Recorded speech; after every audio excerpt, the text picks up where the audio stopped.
Good morning, Mr. Honeywell.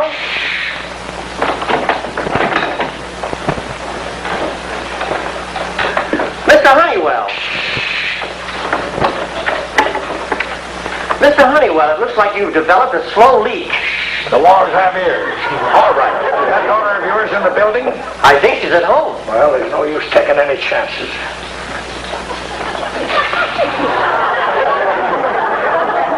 Mr. Honeywell, why the cloak and dagger routine? Keyholes have eyes. Your passport.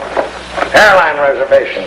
Spanish-American dictionary. Stock prospectus and contracts. What's this all about? Top drawer, all right.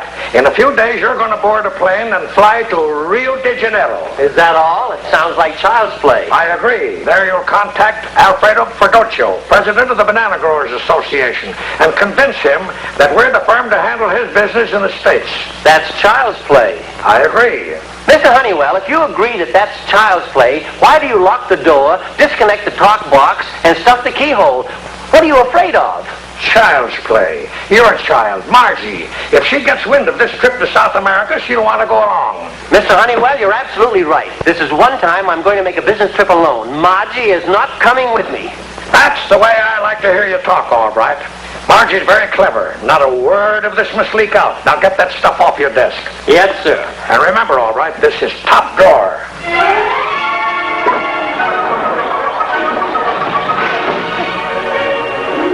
Hi, Dad. Hi, honey. Margie, what's gotten into you? Why are you looking at me like that? Hi, Dad. Hi, honey. Now, what on earth? South America. His name is not Alfredo. No? No, it's Ferduccio. Ferduccio. Now tell me, Margie, how did you find out? I happened to be down at your office today, and I sort of eavesdropped. Eavesdropped? Yes, I was standing by the eaves, and I dropped my purse. When I bent to pick it up, my eyes were level with the keyhole. I saw everything. There's where I've got you, Margie. You didn't see anything. The keyhole was stuffed with paper. Oh, no, Dad, I've got you there. It was stuffed with cellophane. You looked positively gift-wrapped. Now, when are we going? Do I have to spell it out for you? We are not going. You are not going. Isn't anybody going? I am going alone. Oh, Dad, you can't undertake this trip alone. There's so many details, so many responsibilities for one person. Margie, I don't want any argument with you. You are not going. Dad, why don't you take a lesson from experience? You know you always give in the end. Why don't you say yes now and save yourself a lot of trouble? There's not going to be any trouble. I will be in South America and you will be here in New York. I don't want to hear any more about it. And if I know Margie, she won't rest until she sets foot in Rio. You know how Margie is. She's a regular bloodhound when she gets on the trail. Well, all I've got to say is that you better get her off of the trail or it'll be your blood. All right, don't you know how to handle your own daughter? Now, Mr. Honeywell, don't get excited. I promise you that Margie is not going with me. On the way over to the office this morning, I thought of a plan. It better be good. Let's hear it. Well, only once did I ever leave town when Margie didn't want to go with me. That's when she met a new fellow. So? Why can't she meet another new fellow? That's good thinking, all right. Have you got any ideas where we can find this fellow? Well, I'm putting on a little amateur show for my club, and we're casting. I have a list of actors I'm supposed to check with. Ah, now there's a likely prospect, a Mr. Carter.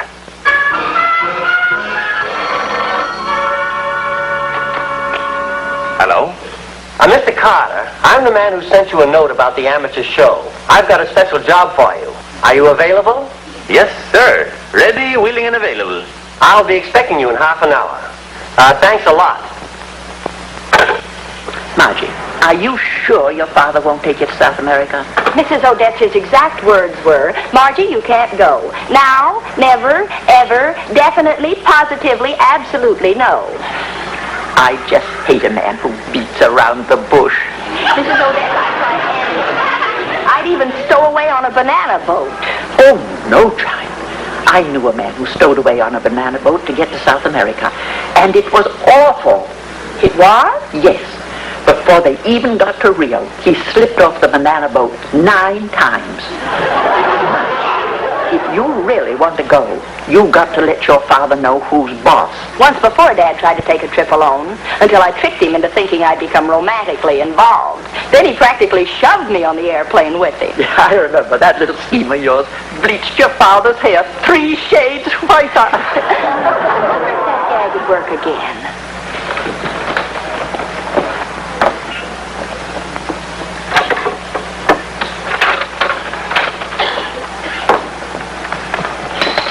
What's that, Margie? A list of actors Dad's going to use in an amateur show. I'll bet I can find an actor who's just my type.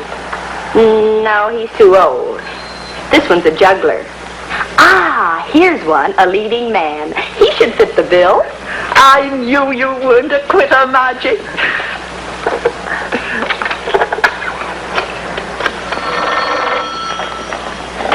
Hello? Hello, Mr. Carter? I have a little job for you. Oh, just a minute. Tom, I've got a call for you. Find out what they want, Jerry. I'm shaving.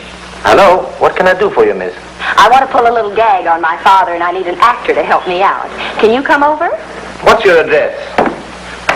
Carlton Arms, apartment 10A. Okay, goodbye. What's up?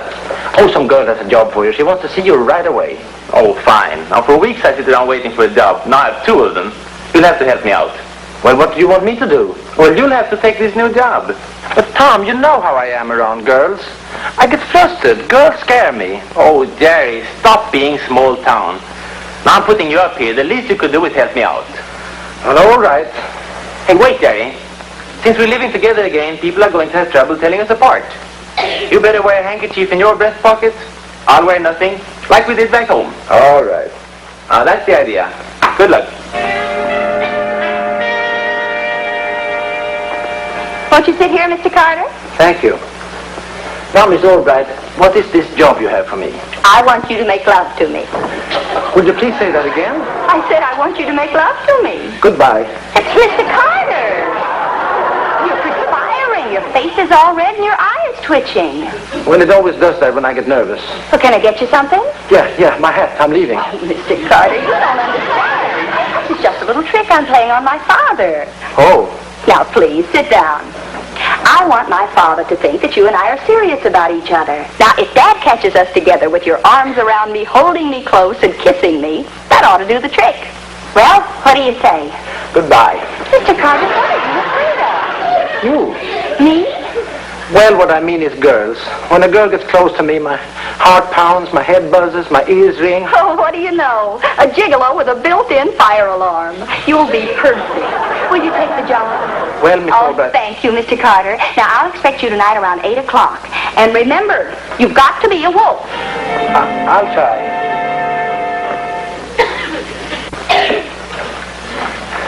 Thanks for coming over so promptly, Mr. Carter. Well, acting jobs are pretty scarce, Mr. Albright. And now, what is it you want me to do? Well, you see, I've got to go to South America on business, and I don't want to take my daughter with me. I don't understand. Now, Mr. Carter, I want you to come into Margie's life and sweep her off her feet. I want her to become so interested in you that she'll beg me to leave her here in New York. Oh, I get it. I don't think you do. Here's a picture of my daughter. Wow. Mr. Albright, leave everything to me. Tonight, I'll ring the doorbell. Your daughter will answer it. I'll flash her a big smile, pour on the charm, and quicker than you can say Gregory Peck, I'll have her crazy about me. Is that what you want me to do? Well, that's the general idea, but speaking as her father, I'd like a little less Gregory Peck and a little more Lionel Barrymore. I understand, Mr. Albright, and I guarantee that by the time this evening is over, Margie will forget all about South America.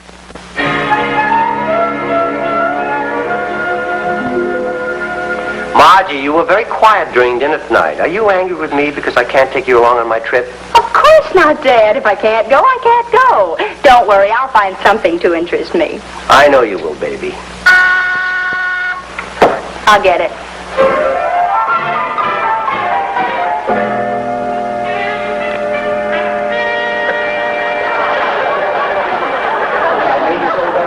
Who is it, Margie? Oh, your father's here. Yes, now don't forget playing up big. I'll try. Miss Albright, My name is Mr. Carter. I saw you at the party a couple of weeks ago, and I just couldn't get you out of my mind. Oh, how flattering. Oh, Dad, this is Mr. Carter. My father, Mr. Albright. How do you do, Mr. Carter? A friend of Margie's is always welcome. Thank you. Why don't we all go in the living room? Oh, you young folks don't want me around. I think I'll drop in on Roberta. Take good care of my little girl.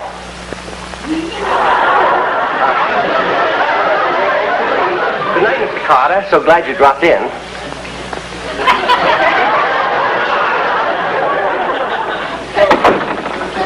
Gee, I'm afraid I didn't act much like a wolf. I'm sorry. Well, just remember, when we get home tonight, you've got to turn on the steam. I'll do my best. I'll be ready to go out in a minute. Just make yourself at home. We have a beautiful view of the city from our terrace. Thank you.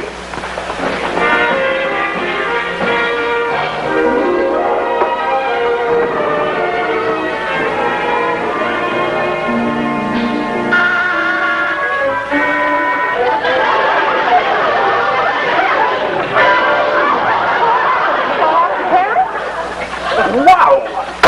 Bewitching, absolutely bewitching. A vision of loveliness, a paragon of beauty, and you're mine, all mine. Well, that's wonderful. You can turn the steam off now. You're percolating. Besides, wait till my father's around. The night's still young. And you're so beautiful. Let's rest. Hey, get down, boy. You want to spend the rest of the evening in the basement. Come on. Have a chair, Mr. Carter. I'll get my coat. What for? With a layout like this? Soft light, sweet music. Why must we go out? Well, if you'd rather stay here, all right. May I get you a drink? Thanks, an old-fashioned will be fine. Will you settle for a martini? They're already mixed. Okay.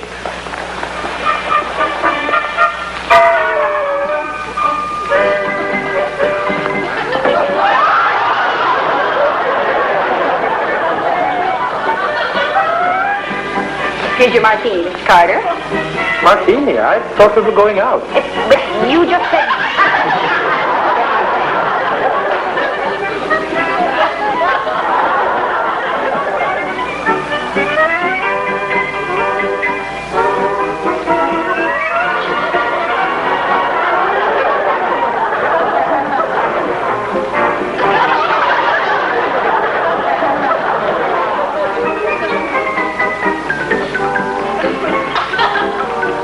I'm all ready. Let's go.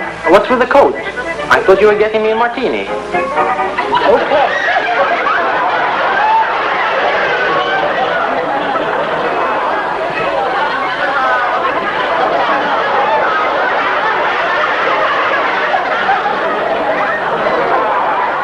Here's your drink.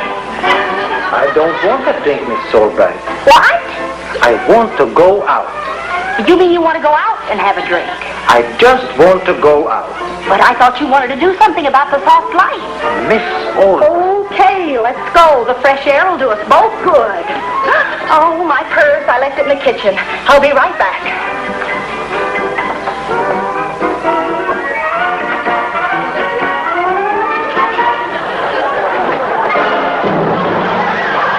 What are you doing here? I decided to wait for a drink. I thought I'd mix it myself. How did you... Let's get out of here. Get out. What about the soft lights and sweet music? Now, don't start that again. We're going out, and that's that. It's a madness that comes over me. Let me take you away from all this. We'll tour the continent together.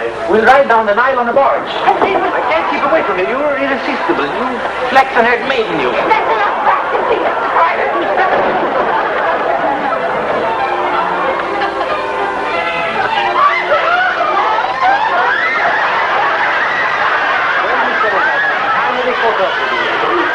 For me, I'm not your flaxen-haired maiden, and I'm not riding down the Nile on a barge. Oh, what's that for? Hey, what's going on here? Jerry, what are you doing here? Who are you? I'm Tom Carter. That's my twin brother Tom. I'm Jerry. You're Jerry, and you're his twin brother? Isn't there anything else you can say, Miss Albright? Anyone for suicide?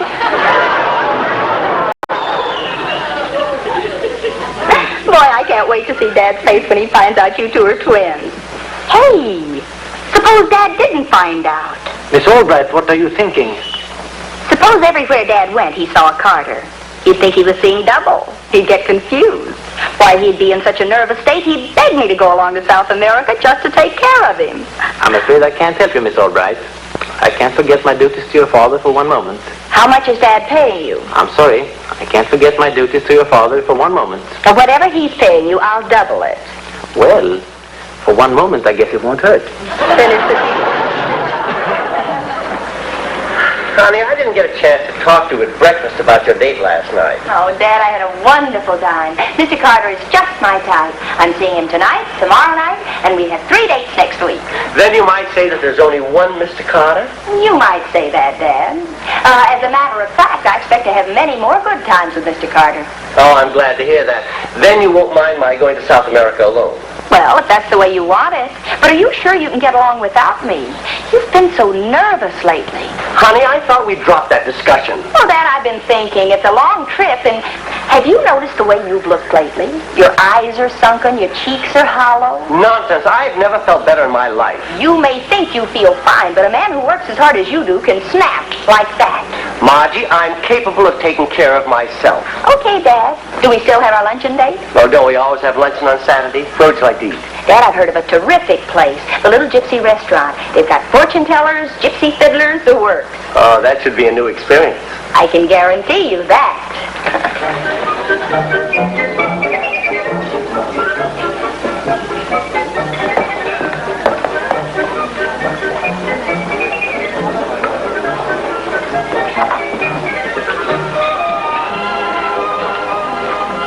A very picturesque place, Margie. I hope the food is good. Oh, it is. Will you excuse me, Dad? Here she comes, Tom. Is everything all set, fellas? Yes, the manager's a friend of mine. He won't interfere. You make a very becoming Major D, and I think you have a customer, a distinguished-looking white-haired gentleman over there.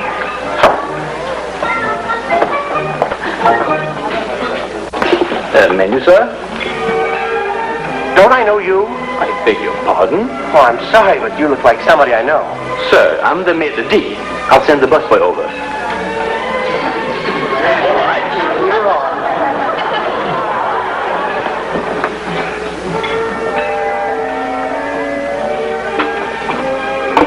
Hi. I'm sorry, sir, but I'm not allowed to talk to the customers. Now, give me time to get back to the table before you wait on us.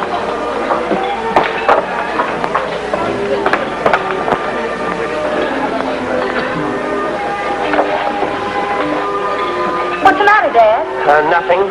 Margie, tell me, have you noticed anything strange about this place? No. I could have sworn I... Would you care to order now? Another one. Tell me, haven't we met someplace before? Sir? Dad, what are you doing? Margie, tell me, haven't you ever seen this man before? Of course not. I've never seen that man before in my life. We'll order later.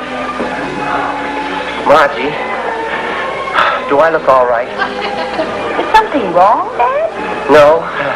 No.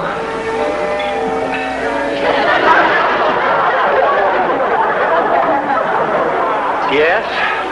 No! Pas du vin? Very good, monsieur. You saw for yourself. Now, wasn't that Carter? Carter? Dad, that was only the wine steward. I'll prove that was Carter. Sir. Serenade the young lady. Carter. Carter. What are you doing? I don't know that one. Some other time, young man. That was Carter. I know it was Carter.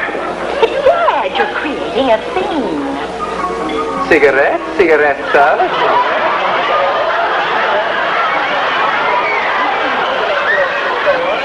I must be seeing things. Every place I look, I see Carters. Margie, I think you're right. What do you mean, Dad? I think I just snapped. Like that. Boy, we really have him bug-eyed. Yeah, he doesn't know whether he's coming or going. Dad, maybe you'll feel better if you drink some water. That's right. That's what I need. Water. Water. Yes. I didn't call you. I said water, not waiter. Very good, sir. What do you want? I said waiter, not waiter. What's wrong around here? Is everybody deaf? You call Jesus? There you are. Oh, fine. Wine. This is our very best. Go away and leave me alone. Oh, Carter is everywhere. Everybody is Carter. Cigarettes, tall dark men, cigarettes. Champagne music for the lady. Saucisson. chlorine or vinegar or tintype? Oh, no, two of them.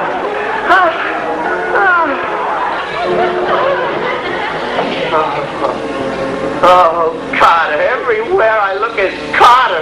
I must be going crazy. Dad, be quiet and take it easy. You'll be all right. I'll be right back.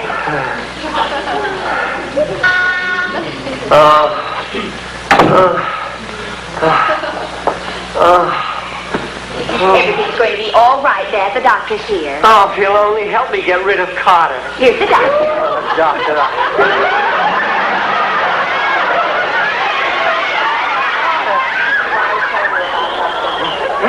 This is more serious than I thought. I remember another case like this where the patient had to be confined to bed for 6 months. Oh, doctor, you've got to do something for me. I have to leave for South America next week. I can't stay sick. I'm afraid you'll have to cancel your trip, Mr. Albright, unless, of course... Yes, doctor. Anything.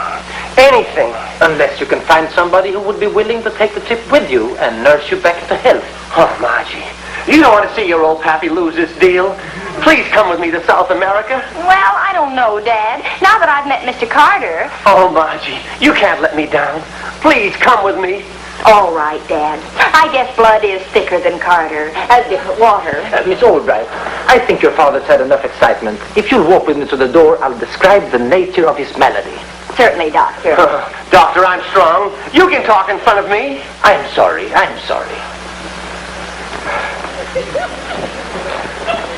Well, how did it go? Thanks to Jerry's performance, I'm going to South America. I'll pay you now for your services. Miss Albright, if we can ever get you off again, be sure and call us. This ought to take care of it. I hope you'll enjoy South America. Yeah, send us some bananas.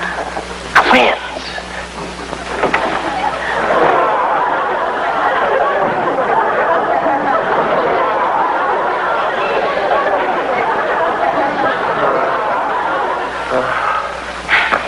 How are you feeling, Dad? No better. Well, the trip should put you back on your feet in no time. I can hardly wait to go. Are you going somewhere? I'm going with you to South America. No. No? No, I'm taking my daughter, Margie. No? No, you're Mr. Carter. Oh, my gosh, now he's really seeing things. Dad!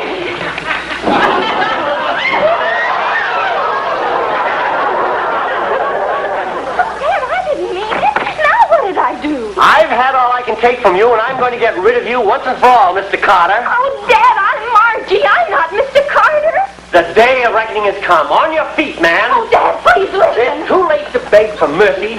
Put up your dukes, Mr. Carter. Dad, I'm Margie. Hiding behind a woman's skirt won't do this. Come on, fight like a man. All right. You're a lunatic. You've blown your top. What you need is a good long rest, all right. I'm sending another man to South America. Well, what about your Argentine banana growers? When I find a client that handles Brazil nuts, you're the one I'll send. Oh, I'm all right, Mr. Honeywell. I can explain everything. Goodbye. Oh, Mr. Honeywell, it's all my fault. I put Dad up to this. Then when Margie had me seeing things and I discovered that the Carters were twins, I decided to scare Margie and make her think that I was really seeing things. Well, this is the last straw.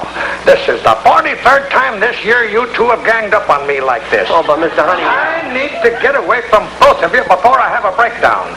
I'm taking the trip to South America.